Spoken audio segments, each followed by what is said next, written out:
Welcome to our weekly 3-Minute Therapy podcast. I'm Dr. Michael Edelstein. I'm a clinical psychologist and author. And let me tell you a little bit about 3-Minute Therapy and then introduce you to our guests. 3-Minute Therapy is based on the pioneering work of Albert Ellis, who changed the course of the psychotherapy movement from more psychoanalytically oriented therapy to the current very popular cognitive behavior therapy. Psychoanalytic therapy had a basic premise that it's your childhood that causes your emotional problems as an adult, but REBT shows why that's false and teaches people that it's their thinking that causes their emotions and emotional problems, not situations. So thinking about situations, and that's an ancient idea taught by Epictetus, other Stoic philosophers, and Albert Ellis put it together and devised this form of therapy, REBT, Rational Emotive Behavior Therapy. And the basic premise built on our emotions come from our thinking is that our disturbed emotions come from a particular type of thinking, and that's thinking in terms of demands. Must, should, supposed to's, have to's. I must do well and get approval, otherwise I'm no good. Or others must treat me well, or else they're no good. Or the third demand, not a demand on people, but a demand on the conditions of one's life. My life must be fair, easy, and hassle-free, and if it's not, then that's awful, and that tends to lead to depression, procrastination, and addictions. So I'm honored to be joined by two guests, both attorneys, and my partner today will be Denise Golden, who's an attorney in New York, and our special guest is Mark Victor, who is the head of the Live and Let Live movement. You could look that up, liveandletlive.org, and has been practicing for how many years, Mark? 28 years now. It went by like it was 6 months, but yeah, 28 years. Yeah. And you also have a firm called Attorneys for Freedom with 7 attorneys. Is that correct? I think that sounds about right. 7 lawyers. Yeah, we were in Honolulu, and we are also in Arizona as well. We're the Attorneys for Freedom, and we're a pro-freedom law firm. Very good, very good. And REBT is about emotional freedom. So we're represented here by personal freedom and societal freedom. So, Mark, I'm curious about how REBT fits with law. So I have some questions about that I'd like to ask you based on your experience. And what would you say is the most challenging part emotionally for you as a lawyer? Well, Michael, by the time a case is coming to me, I do criminal defense. There's a dispute, and the dispute is almost always the same kind of dispute, right? The government is coming after some person with at least some threat of putting them in jail or prison, and so my clients are filled with worry and concern about what's going to happen in the world, and the nature of the relationship between the parties, you might imagine, is often acrimonious, although it doesn't actually turn out that way, because in most criminal cases, the prosecutors, they're not normally personally invested in the cases. They understand that we have a role to do, to really do honor to what the Constitution requires in terms of due process, to put before you put someone in jail or prison. And so it's probably more civil in terms of the relationship between defense attorneys and prosecutors than people would imagine. But there is a lot of stress, and I know that that is true for lawyers in almost every practice area.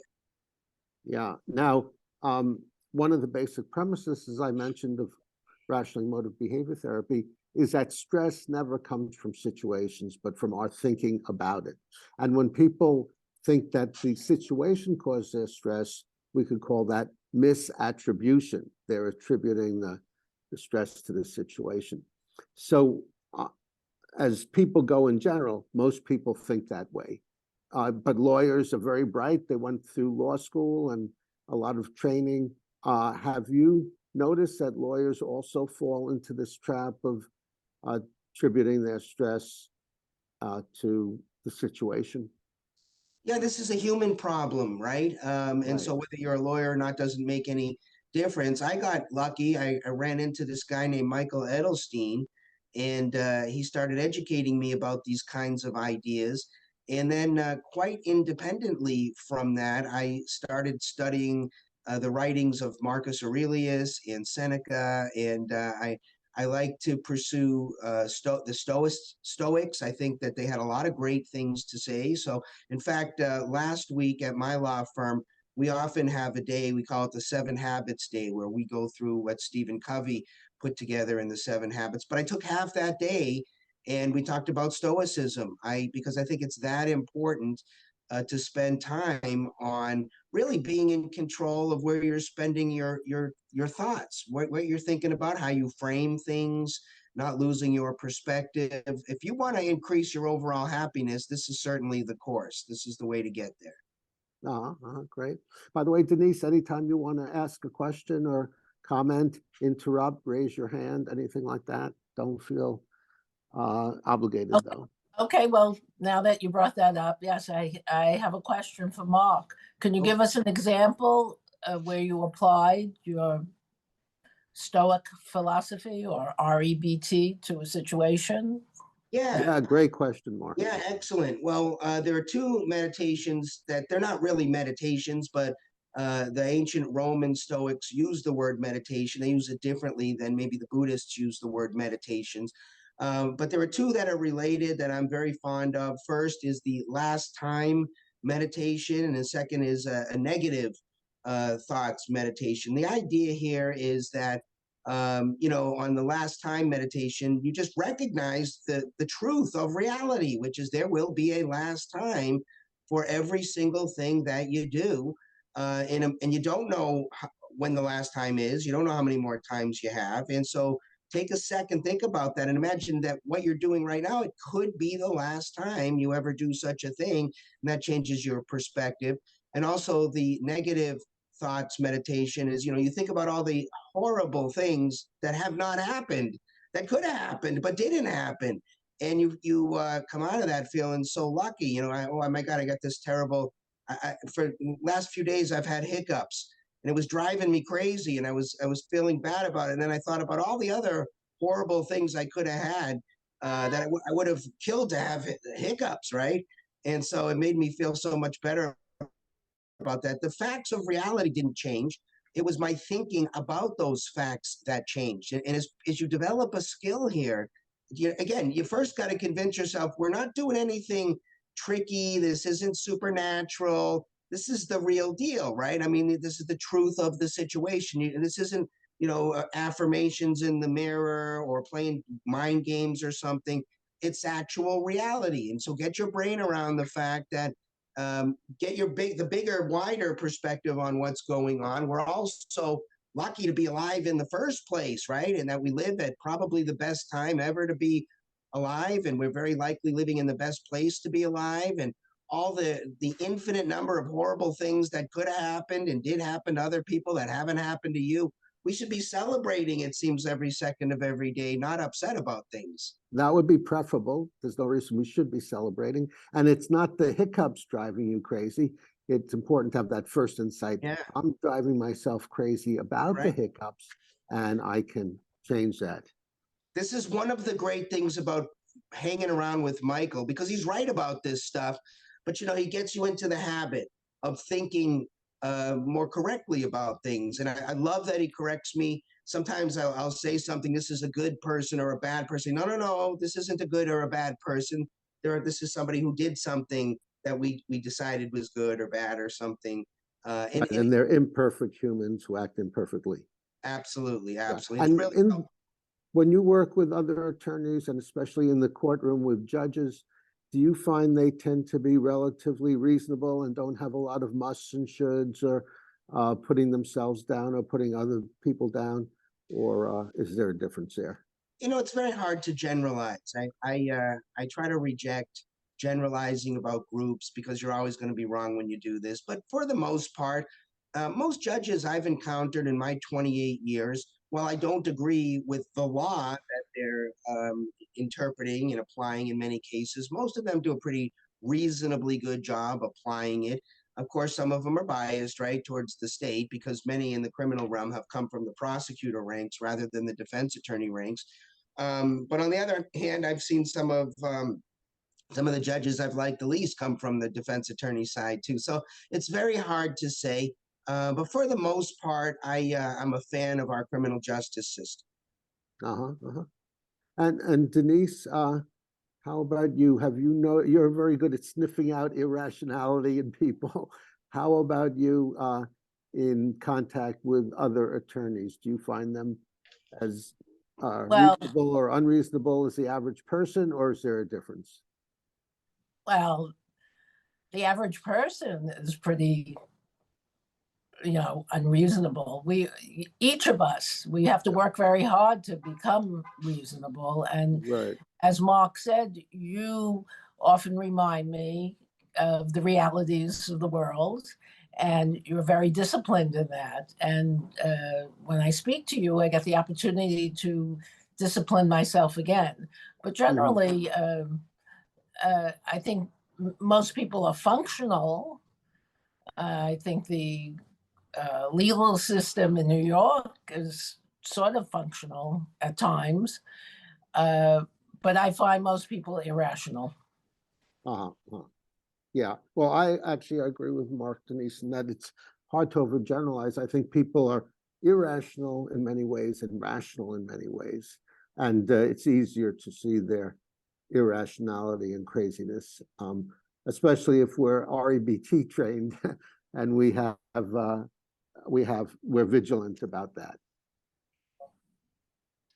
Okay, I had no other questions or comments. Either of you have a final word? Well, I'd like to ask Mark, how does he find his clients? Does he find that they have a rational approach to their situation? Yeah, well, again, they're all different. I really love it when I'm sitting across the desk from, say two people, and one of them says, he drives me so crazy, he makes me so angry.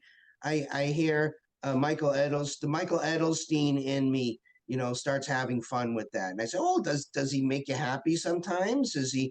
And what other strings does he have he can pull? I didn't realize he's in charge of you. And they look at me and they say, what? And, I always relate this to freedom because freedom's a big topic in my life. And this is really a first freedom. I like the writings of Viktor Frankl, I thought were excellent in Man's Search for Meaning, at least the first part of it, where he talked about his experience during the Holocaust and that sort of primary freedom that he retained control over during that ordeal was very impressive.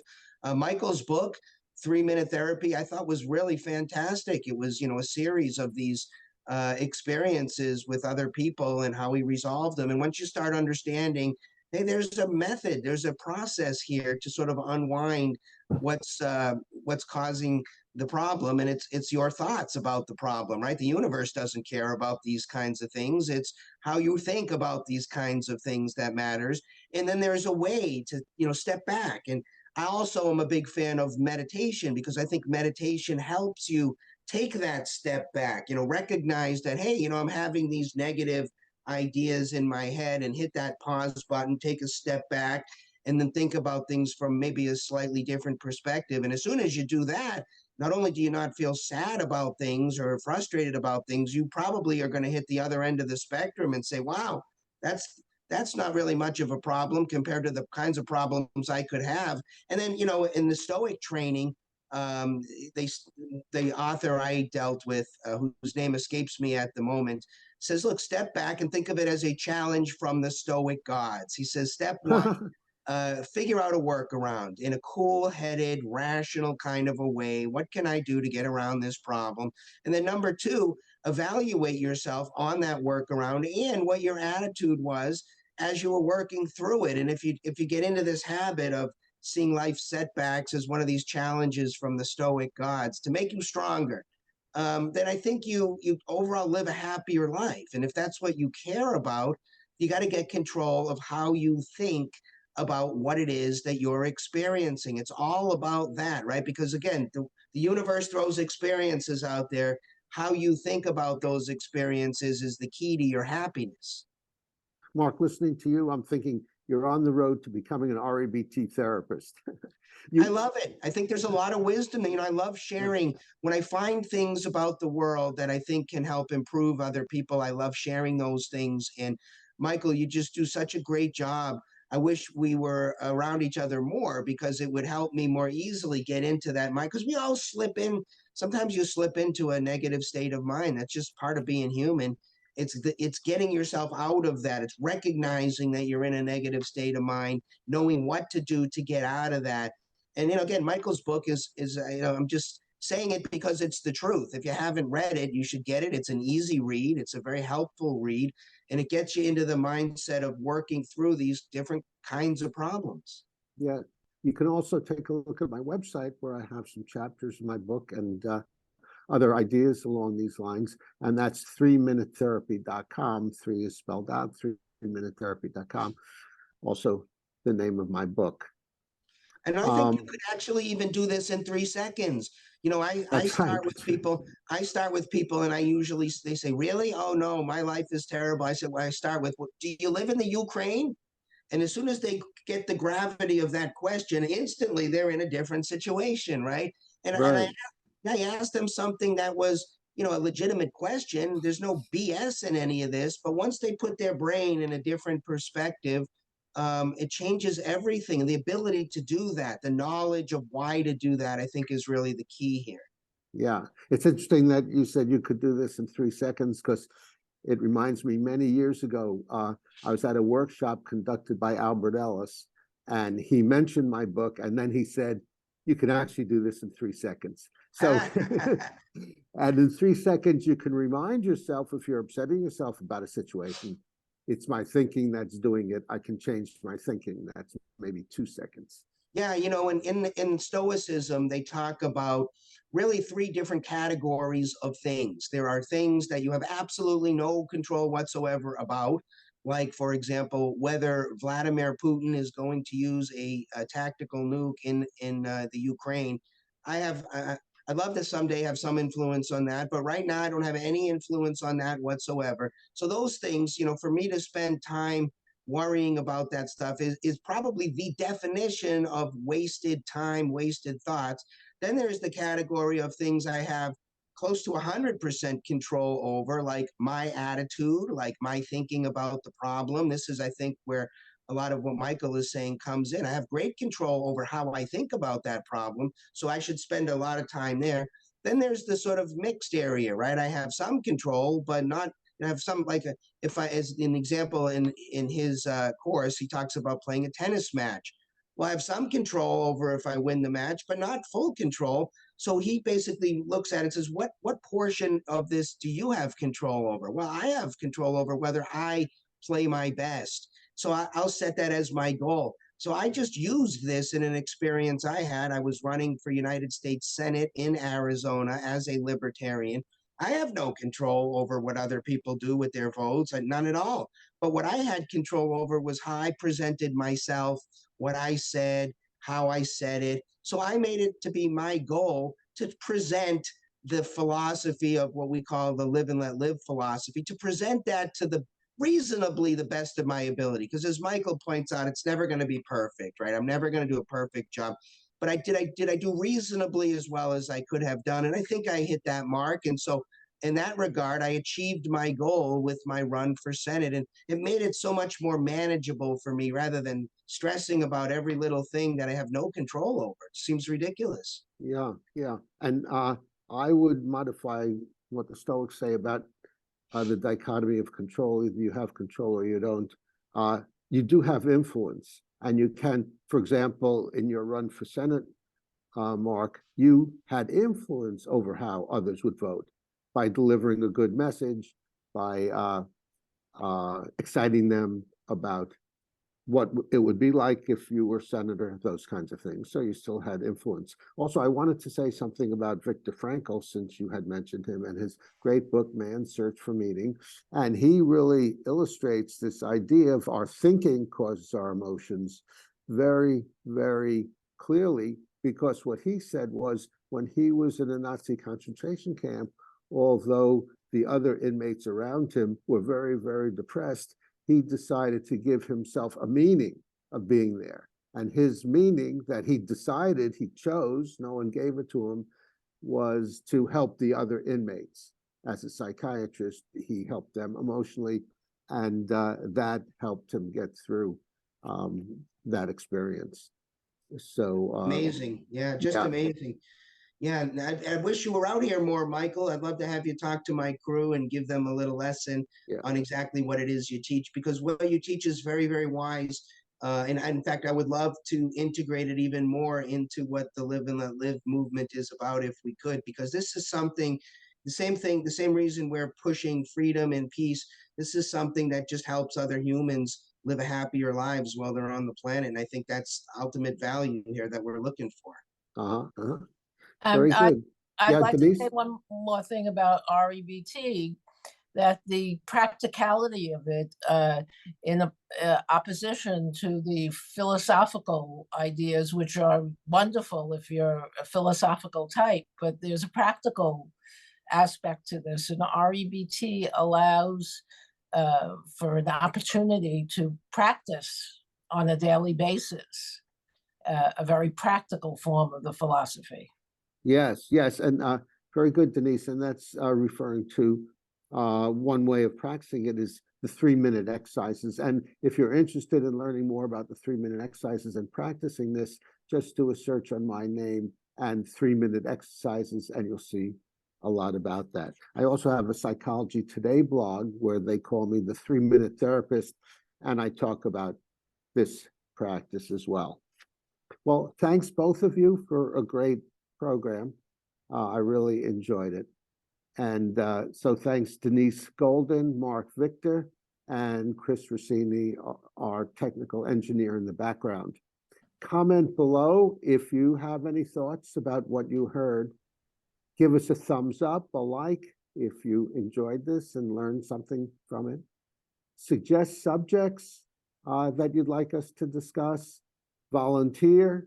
Mark survived this experience, so probably if you volunteer to come on to discuss a problem, or if you're a therapist, if you'd like supervision, no extra charge on the podcast. Come on, donate to Patreon to help support us, and subscribe to the 3-Minute Therapy podcast to stay on the rational side of life.